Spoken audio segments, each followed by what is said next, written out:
shenanigans.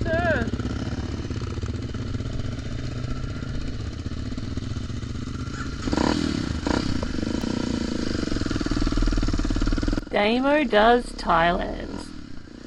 Welcome to Chiang Mai in the far north of Thailand. As you can see, it's not all perfect beaches and beautiful islands.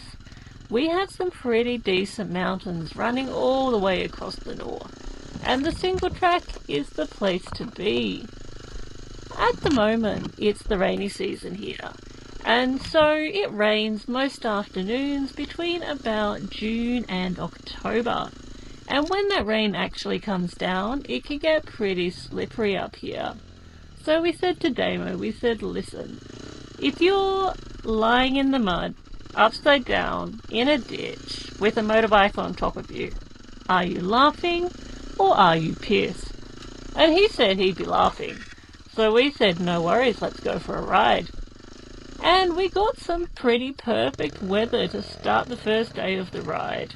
Here we are on a little bit of gentle single track just to warm up.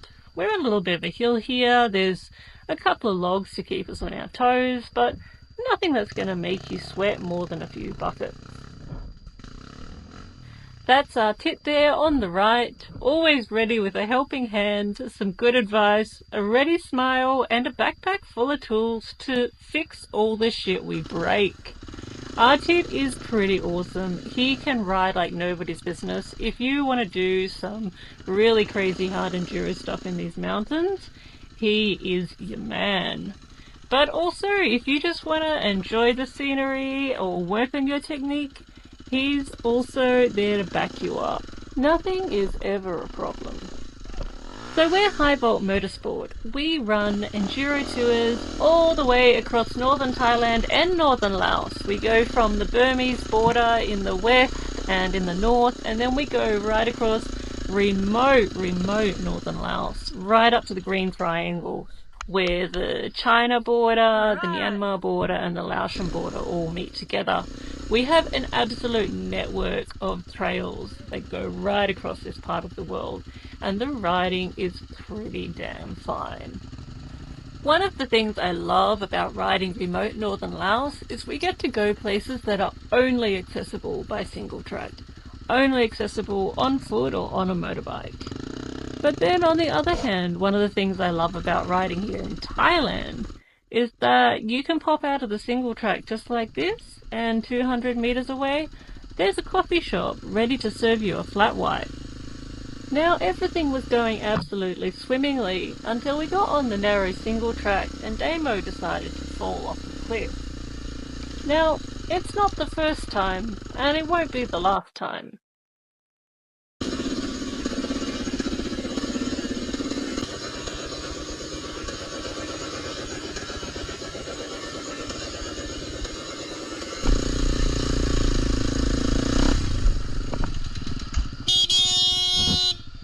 You alright, mate?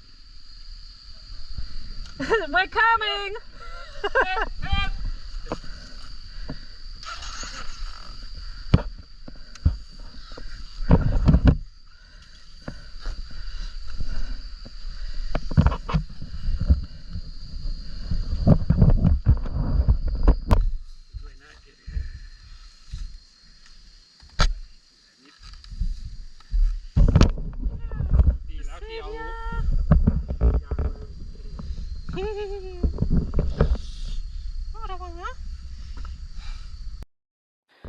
So Damo was fine, he's pretty tough, he just did a bit of a roll down the cliff and took a bit of a rest against some of that bamboo, which is all good, but afterwards we realised that his tyre was definitely flat and that probably wasn't helping the situation. So we got out the tools and our tit set about sorting the situation.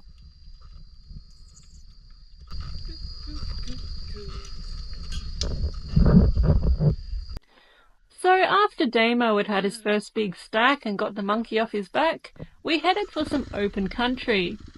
And as you can see, even with the GoPro, which makes everything look flat and easy, these hills don't mess around.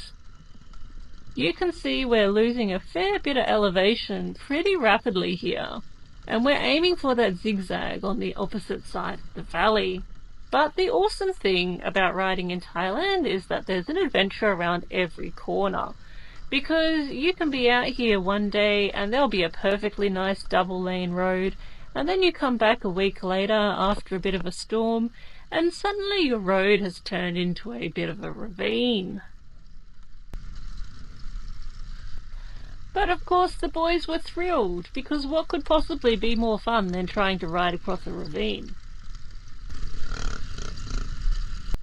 Now, in case you're wondering, we're riding through fields of ginger here, which is actually really nice. We've got ginger to the left, we've got ginger to the right, and so if you stack, you come out smelling really, really good. It's kind of like stacking into the middle of a day spa. No extra charge for that either, it's all part of the service. Beautifully done. And here comes Pilar on his way to make everything look easy. Pilar rode trials bikes for 10 years before he ever rode an enduro bike, and so he has some mad skill. But it's not just clutch control and pivot turns that he brings to the table. Pilar is also a local born and bred. And so he speaks the local dialect up here, and he knows how to find the wild tamarins that grow near the single track. The ones that are so sour that you bite into them before you drink the local whiskey, and it's the only thing on earth that will make the local whiskey taste sweet.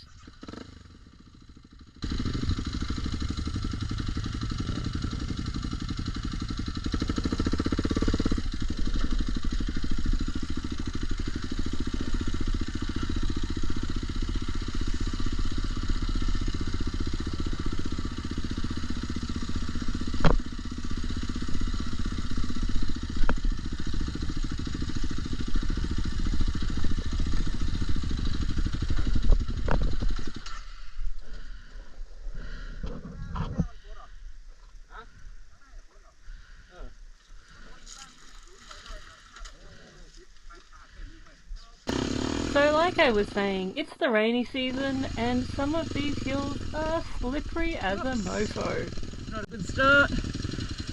Hey!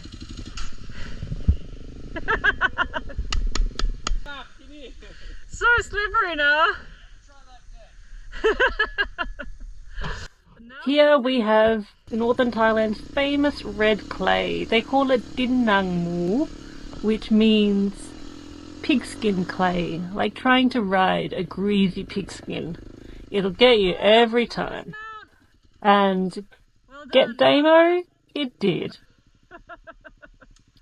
Not to worry though, the dismounts were all pretty elegant. So we headed back into the jungle, back into the proper single track, and this is my favourite kind of terrain. It's magic in here, and just surrounded by all these wild banana trees. And it's awesome to have wild banana trees around when you're riding around in places like this, because if you get stuck on the side of a mountain and you run out of water, you can always drink the sap inside the trunks of those wild banana trees. You just get a knife, you just cut down the banana tree, and wait for that bitter sap to drip out on your tongue. It tastes like shit, but you can live on it. One of the joys of the rainy season is that you're always going to be riding down the trail and you're going to come across a new tree down, which can be as simple as just ducking as you go, but it can be more complicated as well. Sometimes you're on the edge of a cliff, or you've got an awkward run-up, so you can't exactly jump it like Evel Knievel. Nice. So it just means a bit of teamwork and a bit of sweat.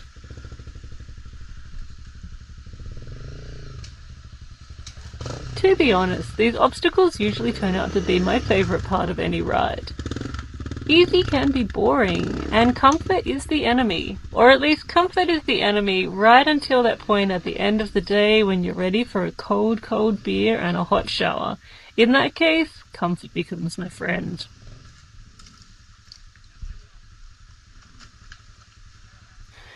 So as you can see, we're all travelling pretty light. We're out on the trails for 4 days straight, and a few pairs of socks, a few pairs of undies, some shorts and a shirt and your flip-flops for the evening, and you're pretty much good to go. We're not princesses, so if you want to ride every day in the same outfit, we don't care, because we probably smell approximately as bad as you do. What I'd usually recommend is 2 or 3 days on the bikes, and then a rest day, then rinse and repeat. So on the rest day, we're going to go somewhere nice, we're going to put our feet up a bit, do our laundry, get freshened up, maybe go and get a really nice Thai massage to wring the knots out of those muscles you forgot you even had, maybe go and soak in some hot springs with a cold beer, that sort of thing. Because if you don't ride dirt bikes every day normally, the fatigue will catch up with you, and we want you to be feeling good, feeling sharp, and having a fantastic time. But don't get too distracted by life's luxuries. In the background here, we have a buffalo jacuzzi. You can see the buffalo living their best life in the mud there. And that's exactly the kind of place that Damo decided to take a dive. That was well done. I like it. Your skin's going to be beautiful after your mud spa. I can smell the buffalo. Oh no. We'll go to Pai and we'll like bring down the tone of the establishment, have some lunch. Maybe there's a hose we can hose them off. Due to olfactory necessity, we were then obliged to find a good waterfall for a quick wash before we headed on to one of the better bistros in Pai to bring down the tone of the establishment. What can I say, guys? Stay classy, and we'll catch you next time.